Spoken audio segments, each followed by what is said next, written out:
Hello बच्चों, आज आपके सामने प्रस्तुत है कहानी हार की जीत।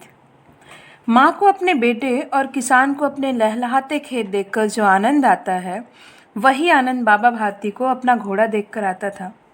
भगवत भजन से जो समय बचता वह घोड़े को अर्पण हो जाता। वह घोड़ा बड़ा ही सुंदर था, बड़ा बलवान था। उसके जोड़ का घोड़ा सारे इलाके में ना था। बाबा भारती उसे सुल्तान कहकर पुकारते, खुद दाना खिलाते और उसे देख देख कर प्रसन्न होते थे। उन्होंने सब कुछ छोड़ दिया था, यहाँ तक कि उन्हें नगर के जीवन से भी घृणा थी। अब गांव से बाहर एक छोटे से मंदिर में रहते और भगवान का भजन करते थे। मैं सुल्तान के बिना नहीं रह सकूंगा, ऐसी एक भ्रांति सी हो गई थी उन्हें। वे उसकी चाल पर लट्टू थे। कहते ऐसे चलता है जैसे मोर घटा को देखकर नाच रहा हो।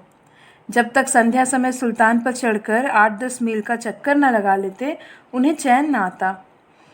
खड़क सिंह इस इलाके का प्रसिद्ध डाकू था। लोग उसका नाम सुनकर कांपते थे। होते होते सुल्तान की कीर्ति उसके कानों में भी पहुंची। वह एक दिन दोपहर के समय बाबा भारती के पास पहुंचा और नमस्कार करके बैठ गया। बाबा भारती ने पूछा, खड़क सिंह क्या हाल है? खड़क सिंह ने सिर झुकाकर उत्तर दिया, आपकी दया है। कहो इधर कैसे आ गए? सुल्तान की चाल खींच लाई। उसकी चाल तुम्हारा मन मोह लेगी। कहते हैं देखने में भी बहुत सुंदर है। क्या कहना, जो उसे एक बार देख लेता है उसके हृदय पर उसकी छवि अंकित हो जाती है। बहुत दिनों से अभिलाषा थी, आज उपस्थित हो सका हूँ। बाबा भारती और खड़क सिंह अस्तबल में पहुँचे। बाबा ने घोड़ा दिखाया। घमंड से खड़क सिंह ने घोड़ा देखा, आश्चर्य से। उसने सैकड़ों घोड़े देखे थे, परंतु ऐसा बाका घोड़ा उसकी आंखों से कभी ना गुजरा था। सोचने लगा, भाग्य की बात है, ऐसा घोड़ा खड़क सिंह के पास होना चाहिए था। इस साधु को ऐसी चीज़ों से क्या लाभ? कुछ देर तक आश्चर्य से चुपचाप खड़ा रहा। उसके पश्चात उसके हृदय में हलचल होने लगी। बाल को किसी अधीरता से बोला, परंतु बाबा जी, इसकी चाल न देखी तो क्या देखा? बाबा जी भी अपनी वस्तु की प्रशंसा दूसरे के मुख से सुनने के लिए अधीर हो उठे। घोड़े को खोलकर बाहर गए। घोड़ा वायु वेग से उड़ने लगा। उसकी चाल को देखकर खड़क सिंह के हृदय पर सांप लौट गया। वह डाकू था और जो वस्तु उसे पसंद आ जाए उस पर वह अपना अधिकार समझता था। उसके पास बाहुबल था और आदमी भी थे। जाते जाते उसने कहा, बाबा जी, मैं यह घोड़ा आपके पास ना रहने दूंगा।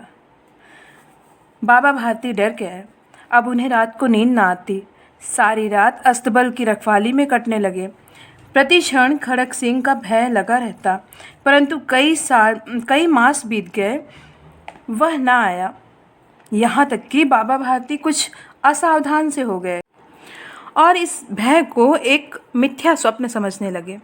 संध्या का समय था। बाबा भारती सुल्तान की पीठ पर सवार होकर घूमने जा रहे थे। इस समय उनकी आंखों में चमक थी, मुख पर प्रसन्नता।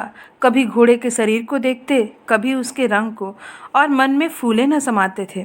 सहसा एक ओर से आवाज़ आई, ओ बाबा, इस कंगले की सुनते जाना। आवाज़ में करुणा थी। बाबा ने घोड़े को रोक लिया। देखा एक अपाहिज वृक्ष की छाया में पड़ा कराह रहा है। बोले, क्यों, तुम्हें क्या कष्ट है? अपाहिज ने हाथ जोड़कर कहा, बाबा, मैं दुखियारा हूँ, मुझ पर दया करो। रामावाला यहाँ से 3 मील है, मुझे वहाँ जाना है, घोड़े पर चढ़ा लो, परमात्मा भला करेगा। वहाँ तुम्हारा कौन है? दुर्गादत्त वैद्य का नाम आपने सुना होगा, मैं उनका सौतेला भाई हूँ। बाबा भारती ने घोड़े से उतरकर अपाहिज को घोड़े पर सवार किया और स्वयं उसकी लगाम पकड़कर धीरे धीरे चलने लगे। सहसा उन्हें एक झटका सा लगा और लगाम हाथों से छूट गई। उनके आश्चर्य का ठिकाना न रहा जब उन्होंने देखा कि अपाहिज घोड़े की पीठ पर तनकर बैठा है और घोड़े को दौड़ाए लिए जा रहा है। उनके मुख से भय, विस्मय और निराशा से मिली हुई चीख निकल पड़ी। वह अपाहिज डाकू खड़क सिंह था। बाबा भारती कुछ देर तक चुप रहे और कुछ समय पश्चात कुछ निश्चय करके पूरे बल से चिल्लाकर बोले, जरा ठहर जाओ। खड़क सिंह ने यह आवाज़ सुनकर घोड़ा रोक लिया और उसकी गर्दन पर प्यार से हाथ फेरते हुए कहा, बाबा जी, यह घोड़ा अब न दूंगा, परंतु एक बात सुनते जाओ। खड़क सिंह ठहर गया। बाबा भारती ने निकट जाकर उसकी ओर ऐसी आंखों से देखा जैसे बकरा कसाई की ओर देखता है और कहा, यह घोड़ा तुम्हारा हो चुका है। मैं तुमसे इसे वापस करने के लिए ना कहूँगा, परंतु खड़क सिंह, केवल एक प्रार्थना करता हूँ, इसे अस्वीकार न करना, नहीं तो मेरा दिल टूट जाएगा। बाबा जी, आज्ञा कीजिए, मैं आपका दास हूँ, केवल घोड़ा ना दूंगा। अब घोड़े का नाम न लो, मैं तुमसे इस विषय में कुछ ना कहूँगा। मेरी प्रार्थना केवल यह है कि इस घटना को किसी के सामने प्रकट ना करना। खड़क सिंह का मुंह आश्चर्य से खुला रह गया। उसका विचार था कि उसे घोड़े को लेकर यहाँ से भागना पड़ेगा, परंतु बाबा भारती ने स्वयं उसे कहा कि इस घटना को किसी के सामने प्रकट ना करना। इससे क्या प्रयोजन सिद्ध हो सकता है? खड़क सिंह ने बहुत सोचा, परंतु सिर मारा, परंतु कुछ समझ ना आया। हार कर उसने अपनी आंखें बाबा भारती के मुख पर गड़ा दी और पूछा, बाबा जी, इसमें आपको क्या डर है? सुनकर बाबा भारती ने उत्तर दिया, लोगों को यदि इस घटना का पता चला तो वे दीन दुखियों पर विश्वास न करेंगे। यह कहते कहते उन्होंने सुल्तान की ओर से इस तरह मुंह मोड़ लिया जैसे उनका उससे कभी कोई संबंध ही ना रहा हो। बाबा भारती चले गए, परंतु उनके शब्द खड़क सिंह के कानों में उसी प्रकार गूंज रहे थे। सोचता था, कैसे ऊंचे विचार हैं, कैसा पवित्र भाव है। उन्हें इस घोड़े से प्रेम था। इसे देखकर उनका मुख फूल की तरह खिल जाता था। कहते थे, इसके बिना मैं रह ना सकूँगा। इसकी रखवाली में वे कई रात सोए नहीं, भजन भक्ति ना कर रखवाली करते रहे, परंतु आज उनके मुख पर दुख की रेखा तक दिखाई न पड़ती थी।